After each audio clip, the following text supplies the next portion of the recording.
प्रस्तुत पद हमारी पाठ्य पुस्तक रीतिकालीन काव्य संग्रह में संकलित केशवदास के महाकाव्य में राम रावण युद्ध के अंश से अवतरित है।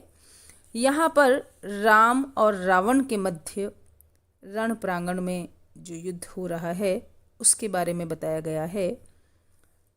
किस प्रकार रावण सभी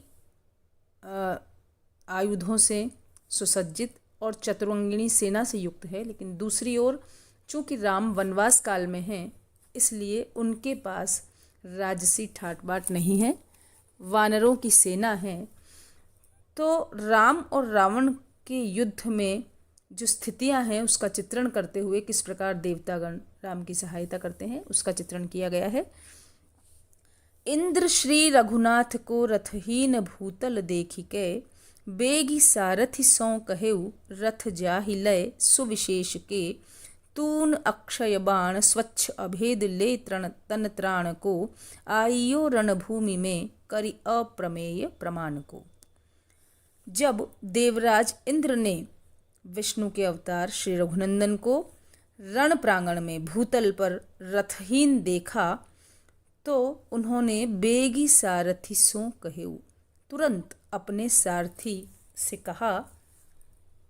इंद्र का सारथी मातली है, उन्होंने मातली से कहा कि रथ जाहि ले सुविशेष के, रथ लेकर जाओ। किस प्रकार का रथ? सुविशेष के, विशेष प्रकार की विशेषताओं से सुसज्जित रथ को लेकर तुम तुरंत राम के पास रण प्रांगण में जाओ।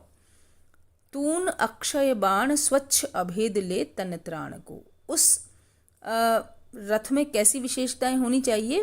तूण अक्षय बाण, अक्षय बाणों से युक्त तूणीर होना चाहिए। अक्षय बाण अर्थात ऐसा तूणीर हो जिसमें बाण कभी क्षय नहीं हो, खत्म नहीं हो, इस प्रकार का तरकश हो जो सदैव बाणों से भरा रहे। तो अक्षय बाणों के तरकश सहित विशेष प्रकार से सुसज्जित रथ लेकर जाओ। और वह रथ क्या, उसमें और क्या चीज हो?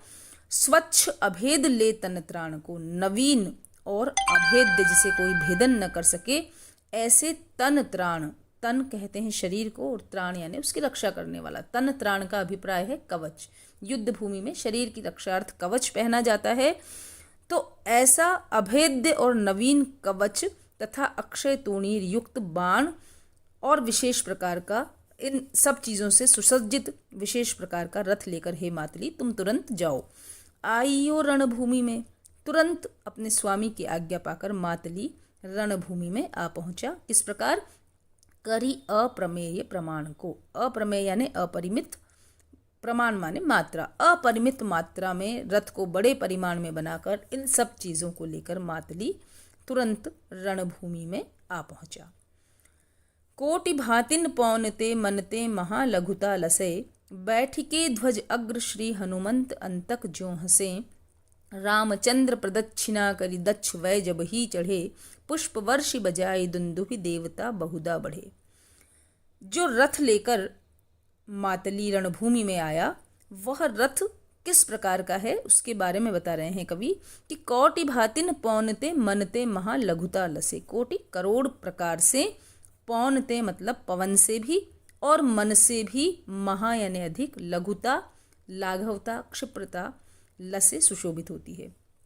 वह रथ इतना वेगवान है, लाघवता यानी फुर्ती, वेग इतना वेगवान है कि करोड़ों प्रकार से वह पवन से भी अधिक वेगवान है और मन से भी अधिक। पवन की गति अप्रतिहत होती है और मन की गति सबसे तीव्र होती है, क्योंकि मन एक ही क्षण में, क्षणांश में हम कहें कि कहीं से भी कहीं पहुंच सकता है। तो मन को अत्यधिक वेगवान माना गया है, चंचल माना गया है, और पवन की गति भी अत्यधिक वेगवान है। लेकिन यह जो रथ है वह करोड़ों प्रकार से, पवन से और मन से भी अधिक लाघवता युक्त है, शीघ्रगामी है, वेगवान है, फुर्तीला है। बैठ के ध्वज अग्र हनुमंत अंतक जो हंसे, बैठ के ध्वज अग्र, और रथ पर जो ध्वजा लगी हुई है उस ध्वजा पर श्री हनुमान का चित्र है जो कि अंतक यानी यमराज की तरह हंस रहे हैं, अर्थात ध्वजाग्र पर हनुमान का चिन्ह है और वह चिन्ह इस प्रकार लग रहा है कि उस ध्वजा के तले जो भी बैठकर युद्ध करेगा वह जीतेगा और हनुमान जो है वह यमराज की तरह विपक्षियों का या असुरों का भक्षण कर लेंगे। रामचंद्र प्रदक्षिणा करी दक्ष वै जब ही चढ़े। रामचंद्र ने जब रथ को देखा तो प्रदक्षिणा करी, उन्होंने रथ की प्रदक्षिणा की, परिक्रमा, प्रदक्षिणा का अर्थ है परिक्रमा करी। और दक्ष वे, दक्ष दक्षिण, दक्षिण भाग से या रथ के दक्षिण द्वार से जब ही चढ़े, वे रथ में जब चढ़े तो पुष्प वर्षि बजाए दुंदुभि देवता बहुधा बढ़े। देवताओं ने पुष्प की वर्षा करी। बजाए दुंदुभि, दुंदुभि एक वाद्य है जो कि युद्ध भूमि में देवताओं के द्वारा बजाया गया, और बहुधा बढ़े, देवता राम की सहायतार्थ आगे आ गए। तो यहाँ पर रथ की जो लाघवता है, जो फुर्ती है, जो वेग है, जो शीघ्रगामी स्थिति है, उसके बारे में बताया गया है। अंतिम पद देखिए, राम को रथ मध्य देखत क्रोध रावण को बढ़्यो। जब रावण ने देखा कि अभी तक तो राम मेरे समक्ष पैदल थे, इनके पास किसी प्रकार का कोई आयुध भंडार नहीं था, किसी प्रकार का कोई कवच नहीं था, लेकिन अब ये विशिष्ट सुसज्जित रथ में बैठकर मेरे सामने आए हैं, तो राम को रथ मध्य देखत, इस प्रकार के दिव्य रथ के बीच में जब राम को रावण ने देखा तो क्रोध रावण को बढ़्यो, रावण का क्रोध अत्यधिक बढ़ गया। और तब रावण ने क्या किया कि 20 बाहुन की सरावली व्योम भूतल सो मढ़्यो। रावण कैसा था? जिसके 20 भुजा 10 शीश, 10 सिर थे और 20 भुजाएं थी। तो ऐसे रावण ने 20 बाहुन की सरावली, एक साथ 20 हाथों से सरावली, बाण छोड़े, सर अवली, सर बाण और अवली यानी कतार, उनकी पंक्ति, 20 भुजाओं से उसने बाणों की झड़ी लगा दी। और व्योम भूतल सो मढ़्यो, व्योम आकाश और भूतल यानी पृथ्वी, व्योम और भूतल सबको अपने बाणों से पाट दिया, आकाश और पृथ्वी की दूरी को पाट दिया। नजर नहीं आ रहा था कि कहाँ आकाश है और कहाँ पृथ्वी है, जिधर देखे बाण ही बाण की सृष्टि दिखाई दे रही थी। सेल भय सिकता गए, इतने प्रभावशाली और दिव्य बाण रावण ने छोड़े कि सेल, सेल कहते हैं पर्वत, हो गए कैसे? सिकता, सिकता बालू मिट्टी, पर्वत चकनाचूर होकर बालू बन गए। और सब दृष्टि को बल संघरे, जब इतने पर्वत टूट टूट कर चकनाचूर हुए, चारों ओर बालू मिट्टी उड़ गई, तो दृष्टि के बल संघरे सर्वत्र धूल का अंधकार छा गया और लोगों की दृष्टि का बल नष्ट हो गया। कहने का तात्पर्य यह है कि जिधर देखे उधर सिर्फ बाण दिखाई देते थे और लोगों की देखने की क्षमता भी इसलिए खत्म हो गई कि यदि पर्वत चकनाचूर होकर मिट्टी उड़ेगी तो निश्चित रूप से आंखों से दिखाई नहीं देगा। रीछ बानर भेदी तच्छन लच्छदा छतना करे। और तब रावण ने रीछ और बानरों की जो सेना थी, राम की जो सेना थी, उसे भेदी तत्क्षण, उसी क्षण शीघ्र अपने शरावली से भेदन करके उनको उन पे बाण चलाकर और लच्छदा यानी लाखों प्रकार से छलनी कर दिया, छतना बना दिया। जिस तरह मधुमक्खी का छत्ता होता है जिसमें लाखों छेद होते हैं, उसी प्रकार रीछ और बानरों पर इतने बाण चलाए कि उनके शरीर मधुमक्खी के छत्ते की तरह छलनी बन गए। ये जो 3 छंद है सभी में लगभग अनुप्रास अलंकार की सृष्टि हमें देखने को मिलती है। प्रथम छंद में रथहीन राम को इंद्र ने अक्षय बाणों के तरकश सहित विशेष प्रकार से सुसज्जित रथ प्रदान किया, इसका वर्णन किया गया है। दूसरे छंद में रथ की विशेषताओं को बताया है और यहाँ यह भी बता दिया, प्रकारांतर से यह भी बताया है कि राम विष्णु के अवतार हैं, इसलिए देवगण उनकी सहायता के लिए आगे आए हैं।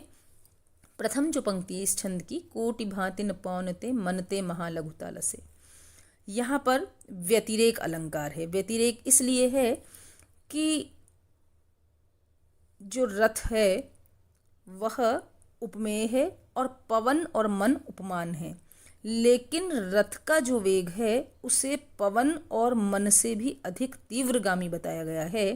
तो जहाँ उपमेय को उपमान से अधिक बताया जाए वहाँ व्यतिरेक अलंकार होता है, इसलिए इस पंक्ति में व्यतिरेक अलंकार है।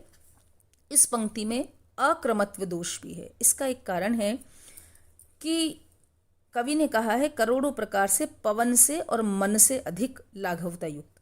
पहले पवन है और फिर मन है, जबकि मन का वेग पवन से भी अधिक होता है। तो इस दृष्टिकोण से पहले मन का वेग आना चाहिए और फिर पवन का वेग आना चाहिए, लेकिन क्रमत्व दोष है, इसलिए यहाँ पर अक्रमत्व दोष है। अक्रम है, मन पहले आना चाहिए और पवन बाद में आना चाहिए।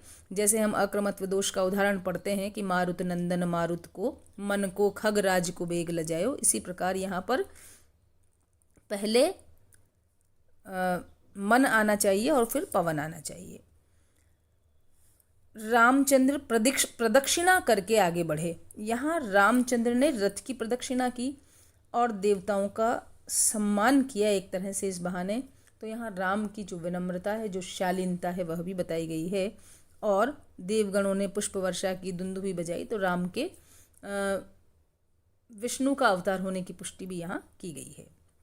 अंतिम पद में रावण की शक्ति का वर्णन किया गया है और अतिशयोक्तिपूर्ण वर्णन है।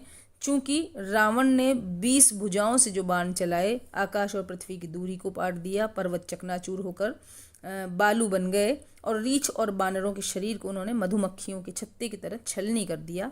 तो ये सारा जो उपक्रम है वह अतिशयोक्तिपूर्ण वर्णन है, इसलिए यहाँ अतिशयोक्ति अलंकार भी है, अनुप्रास तो है ही। और अंतिम पंक्ति में रिच्छ बानर भेदी तच्छन लच्छदा छतना करे, मधुमक्खियों के छत्ते की तरह शरीर को छलनी कर दिया, यहाँ उपमा अलंकार भी है।